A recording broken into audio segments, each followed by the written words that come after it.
Afwan Ustadz, di Kalimantan sudah masuk sholat asar dan mungkin sudah ada beberapa pertanyaan yang masuk terkait materi kita pada siang hari ini. Langsung saja izin Anda bacakan Ustadz. Tafadhal.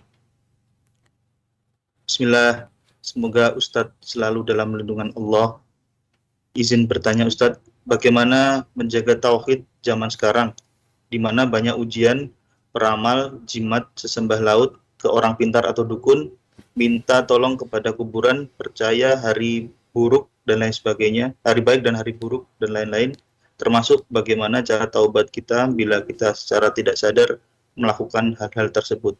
Syukron Ustadz dari akhi dan tafadhol Ustadz. Barakallahu fikum. Nah, mahibati fillah. Alhamdulillah di masa sekarang ini sarana untuk belajar itu mudah. Seperti sekarang Ana di Jember, teman-teman ada di Kalimantan, Masya Allah. Kita bisa belajar. Kemudian buku-buku juga banyak dicetak. Namun kadangkala kita bingung.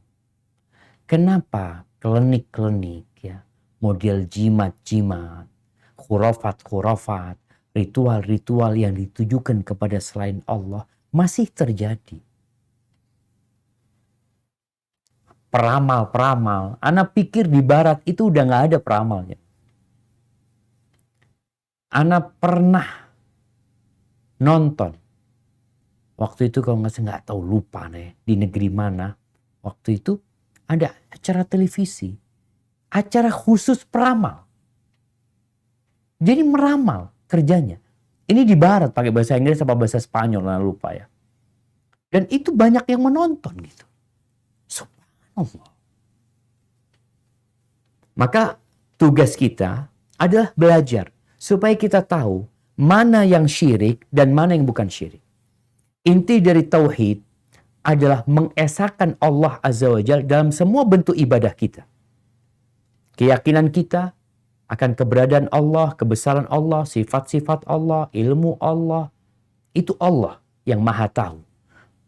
Allah yang berhak mendapatkan peribadatan kita. Berkaitan dengan apa yang harus dilakukan tatkala kita pernah melakukan perbuatan-perbuatan yang dilarang. Nih, syirik itu menjadikan sesuatu yang khusus milik Allah kita berikan kepada selain Allah Azza wa Jalla. Itu syirik. Syirik itu ada syirik besar dan syirik kecil. Syirik besar pelakunya keluar dari Islam.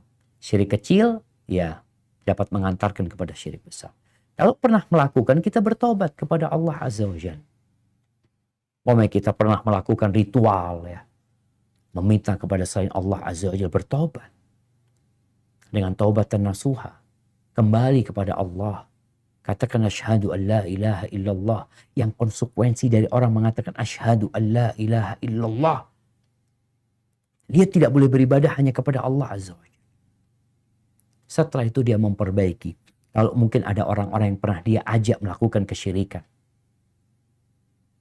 Maka juga diajak untuk kembali kepada Allah Azza wa Jalla. Ahibati fillah. Syaitan gak pernah berhenti. Pada abad yang seperti ini, mereka pun terus menggoda manusia untuk melakukan kesyirikan. Tanpa ilmu, ya kita akan merasa enggak kok, bukan syirik kok, nggak apa-apa kok. Kenapa? Dari dulu nenek moyang kita kayak gitu. Ini udah tradisi, ini udah budaya. Nggak apa-apa tradisi dan budaya. Selama tidak bertentangan dengan agama. Tolak ukurnya tuh agama. Yang lainnya ikut. Ini buat seorang muslim. Hadza wallahu a'lam bissawab. Barakallahu fikum, jazakallahu khair Ustaz.